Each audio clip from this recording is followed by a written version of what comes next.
Moving on. Is Patty here? Okay, Patty Norman. We're moving to 16, improving school leadership preparation. What's that? Diana will actually give a report. Diane's coming? Who else? Oh, you're doing it. I'm doing it. Yeah, there's not a, Patty's gone. Well, Diana's meetings. Okay, She was the right one. all right. Okay, Diana Sedgwick, Director of Teaching and Learning. I'm here to report to you today about a series of meetings that the Education Interim Committee has had. It feels a little funny reporting to you when I'm looking around the room and seeing that most of you were actually at least one of the meetings, if not more. Nevertheless, the Education Interim Committee has had 3 meetings, one last December, one on September 13th, and one on November 1st, all focused around school leadership. I mainly am going to talk about the last 2. I wasn't at the December meeting myself. To talk to you about some of the items that were discussed so that you can think about what next steps might be for the board to take in terms of supporting school leadership and particularly supporting principals. There were several, I should also mention that at the meetings there were not only legislators and board members, but there were superintendents, there were some members from higher education, from the leadership, the colleges where leadership is supported, as well as just some other members or members of the public who are interested in this topic. So some of the common things that were discussed, one of the things that we started with last month was talking about the education leadership standards, which you approved to go out for 90 days this morning. The education leadership standards, when they are completed, will form the basis for whatever structure we might put around those standards. So thinking about professional learning for principals, the licensing structure for principals, all of those kinds of elements. And those standards are not yet finished. We did take them to this committee and got some feedback from that committee, as we will continue to do with the public. In the discussions, and there were several presentations from a variety of states who are on the cutting edge of supporting principal leaders, as well as some organizations that do the same thing. Some of the common elements that came out is the importance of really clearly defining the competencies that principals need to have. So we hear a lot about how the job of principals is different today than what it was in the past, and really thinking about, so what is it that a principal needs to be competent in, seems like a really good place to begin. We also heard a lot in terms of thinking about preparing principals about the necessity of paying for longer-term internships for principals. The typical career path is for somebody who is a teacher to decide that they want to go into administration, and they're not really at a position in their career where they can afford to just stop working. And so thinking about how we can pay people to go that direction is important, as well as thinking about a selection process that would mean that people didn't just sort of arbitrarily go into leadership in order to make more money or move higher on the salary schedule, but that they really had a desire to participate in leadership. We also heard reports about residency requirements or residency programs that would support people preparing to be principals in embedded and authentic experiences that really let them practice being a principal, practice school leadership, and that kind of thing.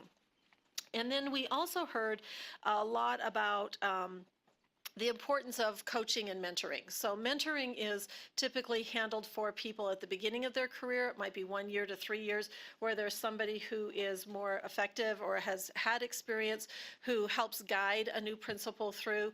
Coaching tends to be shorter term and really targeted toward a specific challenge that a principal might be having, and the coach helps them overcome that challenge.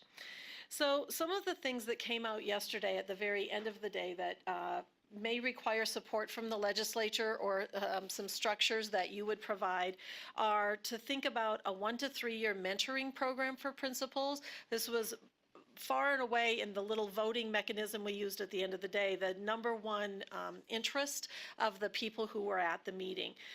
Right now we don't have a mentoring requirement for principals in any of our rules. There was also a lot of concern or a lot of interest in providing PLCs for principals. We know that principals in rural areas have particular struggles because they don't have a network of professionals that they can engage with. So thinking about how we could support PLCs for them was important. And then also thinking about having more targeted experiences and extended experiences for people in internships and residencies. Internships are usually before they're actually a principal. Residencies might be where they're actually acting as a principal embedded in the school. So we've been talking a lot about teacher licensure, and so this kind of complements that work. It's different, it's in a different bucket, but I think that a lot of the kinds of decisions that you need to make and some of the protocols and some of the support, it really parallels the work we've been doing with teacher licensure.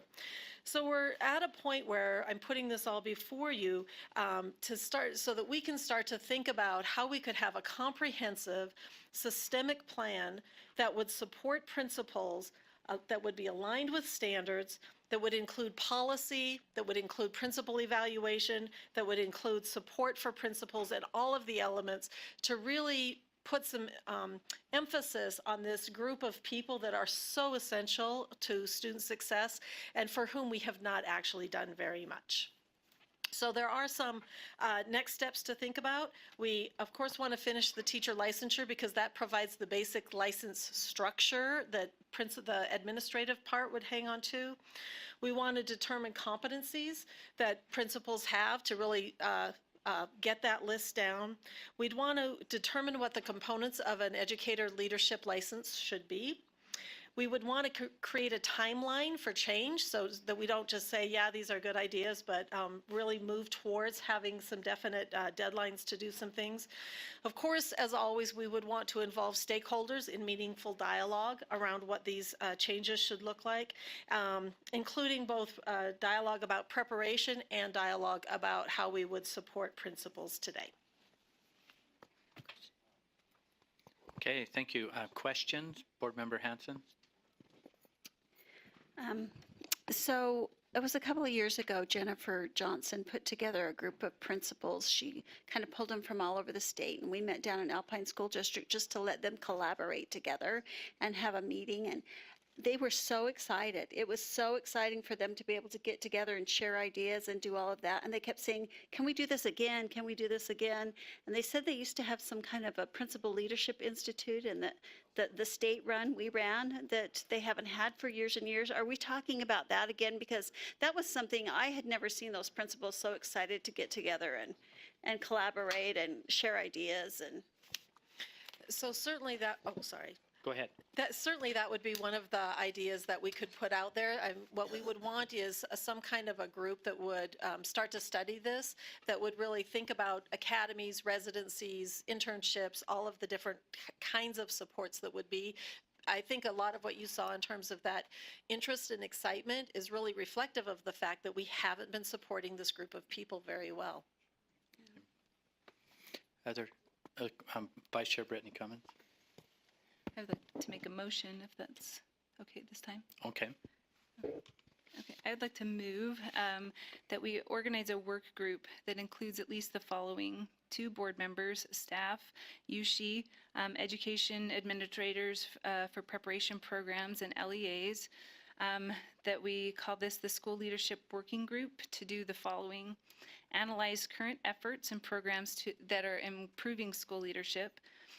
2, create a timeline for implementation of revised education leadership license or credential, including standards for school leader induction, and bring recommendations to the board for revised leadership license or credential and standards for school leader induction, including supports to improve school leader quality.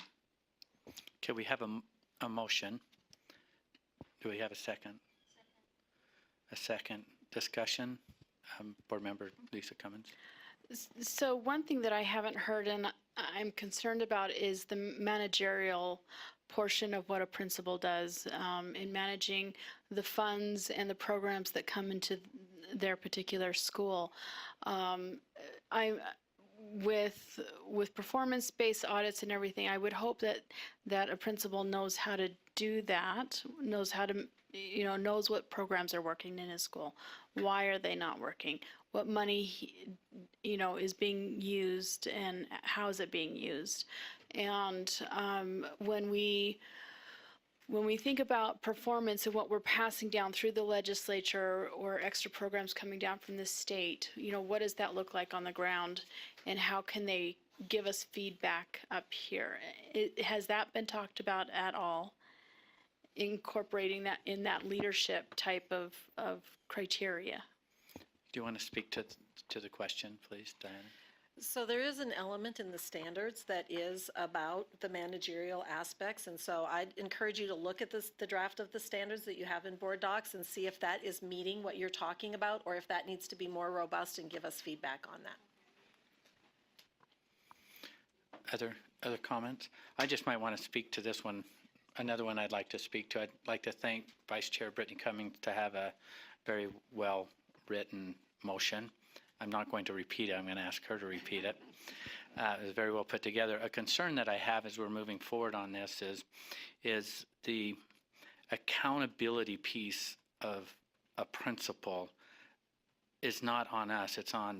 This is a local control. There's a local board. There's a superintendent and all that. And I just want to be really careful or throw this caution out there that I don't think we can take on all of that responsibility of what that person has. At the same time as we're putting all of this together, that we're very mindful how important it is for that principal to be in the school. If we have trainings and leadership and all this deflection, and they already have a ton of it, every principal I know and assistant principals are consumed with extracurricular activities that somehow that we're very mindful. I know we'll have these people in here, but I just want to speak to that element. I think we can get there in some kind of leadership, a betterment to the and consistency on the leadership side, but we need to be really careful of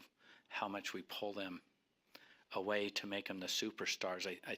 I think the superintendents in the process on the local level should pick the very best to be in there, and I think we just complement that a little bit. So I'm speaking in support of the motion. Any further comment? Did you want to speak to your motion?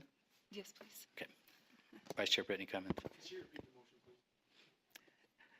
Yes, would you like You me didn't- to you didn't hear the repeat it first after one? I just want to share a couple thoughts, and then And you then want me we'll to go repeat back to the the motion.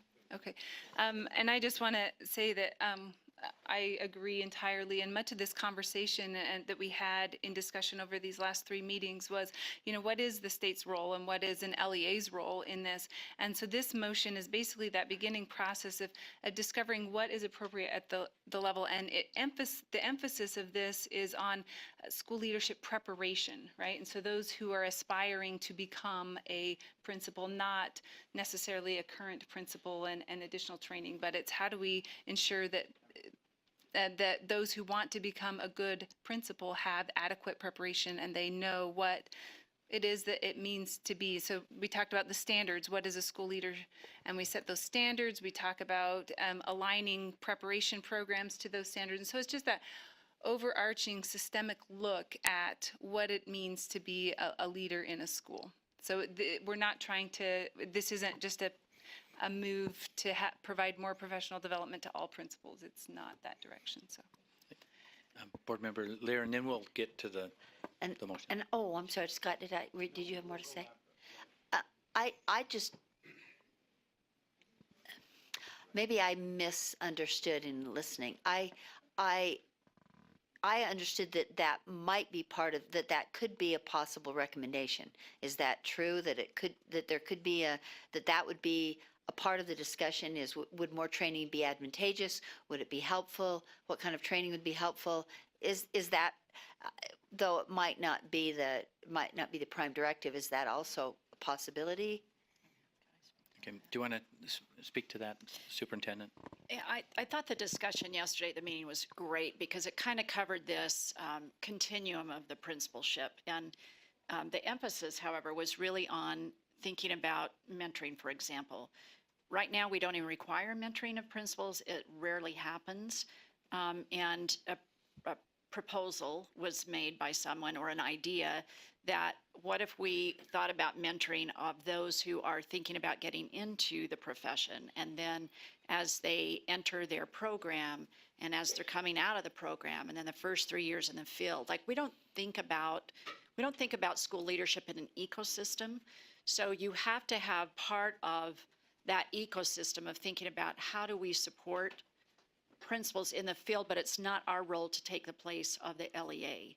What might be our role is to provide micro-credentials, for example, of, how do you help your teachers be good mentors? That might be a micro-credential, or a little mini course. Or how do you make sure that you do good program analysis, to Member Cummins' point earlier about managerial? Like, there are lots of little things that could be developed online, or a bank of resources, because a lot of our superintendents and charter directors and, folks that are out there in the field don't have the capacity like large districts do to provide a lot of that. So, and even the large districts, we have principals that come to us, current principals, who whisper in the wind and say, we're not getting what we need. So there might be a role for the state to help provide some resources, but that's something the work group could say, what is the role of the state in all of this? Like, what can you guys provide, whether it's policy, levers, or resources that we're not getting? So to me, I see that being played out within Vice Chair Cummins' motion about there's space in there for the roles and those opportunities. So hopefully I answered both of your questions. Okay, Board Member Reby. Being a board member that is actually involved in schools every day, I love mentoring. I think it's really important, but I like more of giving teachers what they need, and giving mentors leaders what they need, and giving almost anyone in a school what they need.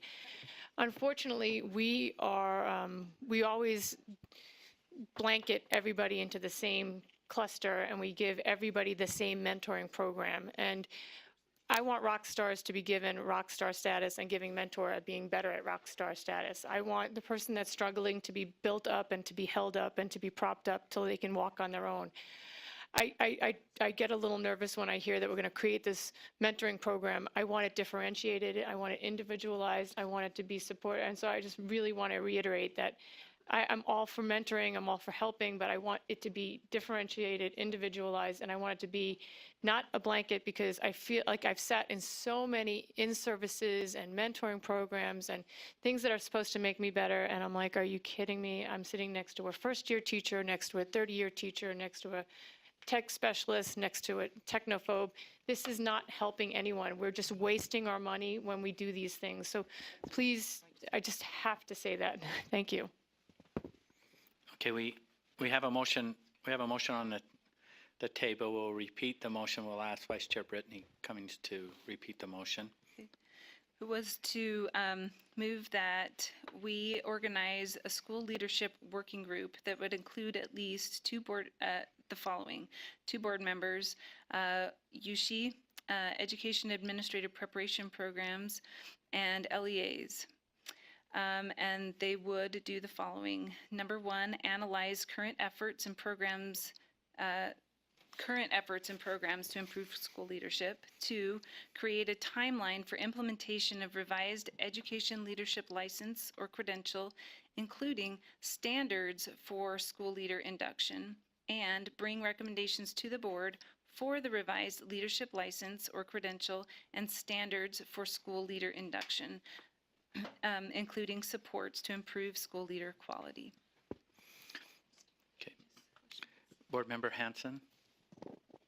Sorry, when she read through that, I had a question. LEAs is a very broad term. Are we talking about administrators, principals? Who are we talking about when we say we're going to include LEAs? School board people? I mean, who's going to be on the committee? I just think that if we're going to talk about administrators, we should at least have administrators on the committee, right? Do you want to speak? Yeah, and so Because of your motion. this is a working group, and so it's going to have the opportunity to include lots of stakeholder input on this. And so that's what I mean is it's could be as fluid as possible in order to get the information necessary. Okay, I just don't want to leave out certain groups that might be essential to the work. But when you look at the list and that, there's going to be a pretty big group. So, not seeing any other comments to the motion, let's vote on the motion. All in favor, say aye. Those opposed? Okay, with the noes.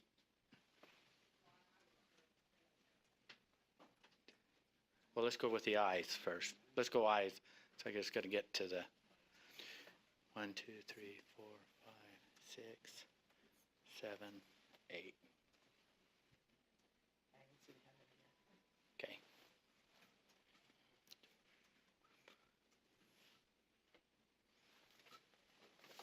Is Elisa still on? Elisa, are you on? Well, we have 8, so the motion passes. Okay, thank you. Yes. Because I hate as a board to go forward with almost half the board not agreeing with this. Could we spend 3 minutes about hearing what might make them more positive about this, or is it